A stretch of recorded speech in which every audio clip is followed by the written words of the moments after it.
Alright, this time we're going to be talking about a couple of different ways that athletes can perceive you and how to kind of meet needs that athletes have psychologically in order to improve performance within the sport and also to help maintain that relationship.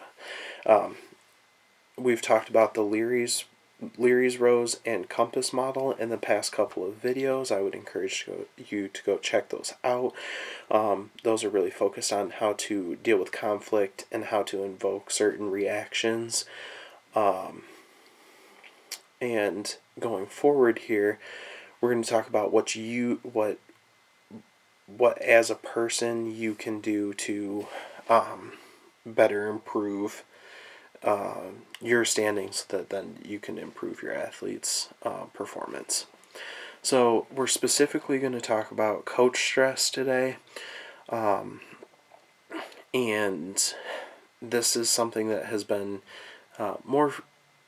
getting more frequently researched, and you may or may not have thoughts on this, and there's a really differing opinion whether or not coach stress is good. Well, it can improve, like it can enforce better performance. That's not typically seen in the short term. We're going to go into that a little bit more right now. So heightened stress, there's a couple of different things that heightened stress can do. One of those things is it can have a direct negative impact on player performance and development. If you think about it, if you're stressed and not able to communicate effectively, that hinders how the athlete then is able to perform, is able to perceive instructions, all of that. So really trying to make sure that that is lowered so that you can communicate effectively is very important. Negative, it's negative on appearance and behavior. So if you're stressed, you're likely not going to have the best patience or the best all of this that's needed to coach effectively, and that will also influence the athletes there afterwards. It can negatively change the psychological and emotional state of your athletes. So if they see you're stressed, they're more likely to become a little bit more frustrated or irritated, or again, it goes back to that communication effectively. Communicate effectively, and that's very important to note. And lastly, there can be some positive outcomes, but like I said, short term, the majority are negative. So, higher stress increases avoidance behavior, and that's detrimental to performance.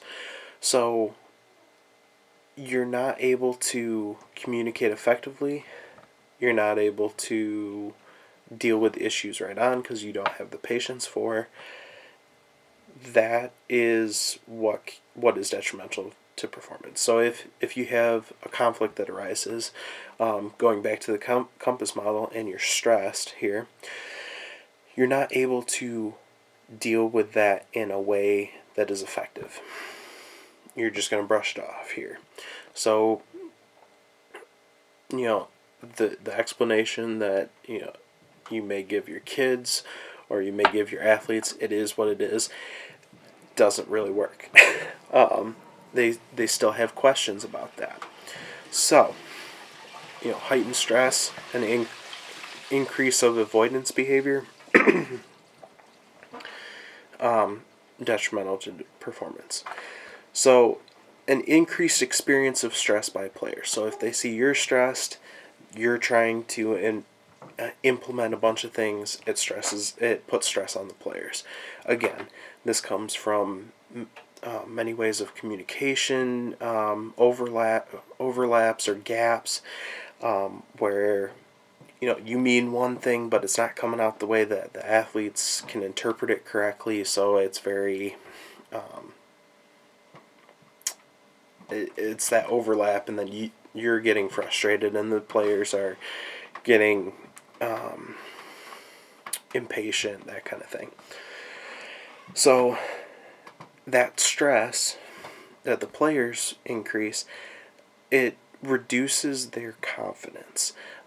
This is a little bit more of an abstract concept here, and player confidence is really important in performance. The more confident you are that you're making the right decision on the field or on the court or whatever performance athletic event that you do, the better your performance is going to be. That's been a big reason of why athletes start to lose interest in sports, is because they don't feel they can do it anymore, and that confidence isn't there. So keeping that confidence up is very important. If you're stressed, it's hard to motivate players to do stuff because you're stressed about other life events or what have you. So trying to remove that stress and be focused on the in now, here's what we got to get done kind of deal, makes it a lot easier to motivate your players, to coach your players, to improve their performance. And again, as I've said quite a few times now, it reduces the clarity of the message given to the team. Generally, I know I've experienced this when I'm stressed. I just can't put into words exactly what I need to say. And that can be very hard for athletes to understand, especially if they're younger. So and in these situations, you may deliver too much info, so you have a processing overload. There's only so much capacity that people have in their brains or in their minds, so there's only so much information they can take in. Or it could be just that you're speaking with a lack of structure, and that just, you're not communicating your idea effectively at that point. Another issue with coaches' heightened stress is that you may be less intuitive of individual needs. So you may be very good about coaching players on the way that they need to coach or that they need to be taught, making sure that they're learning in the way that's most effective to them. In heightened stress states, you're not able to do this as well. So you may start coaching in a way that none of your team really understands. And it happens, but if you can reduce that stress level, or if you are really good at separating out, this is the time, there's still going to be some leakage, but that being said, overall it should be okay. Stress, there has been a couple of cases where stress is positive in the long term. This positivity comes from stress being seen as you're out of your comfort zone level.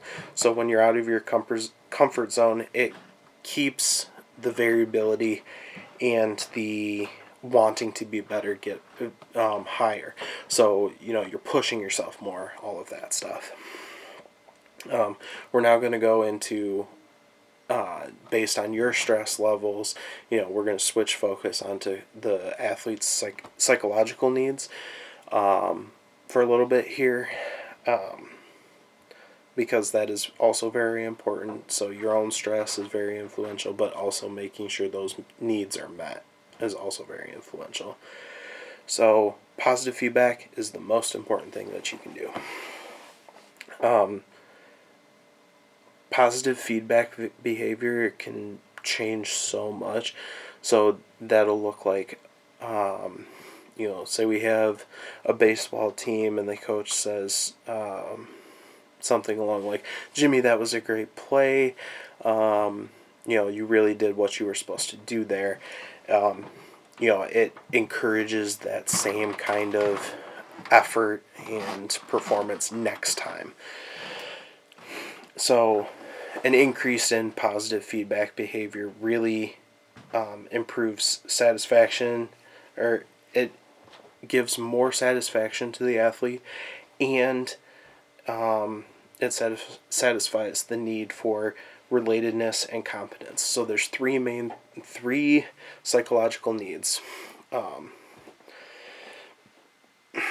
This has been debated a little bit in psychological studies, but there's really three main needs here, and that's going to be for the need for relatedness, the need for competence, and the need for autonomy. So autonomy is that of like self-sufficiency, really making sure that they're their own person. We're not going to get into that today. We're going to focus on relatedness and competence.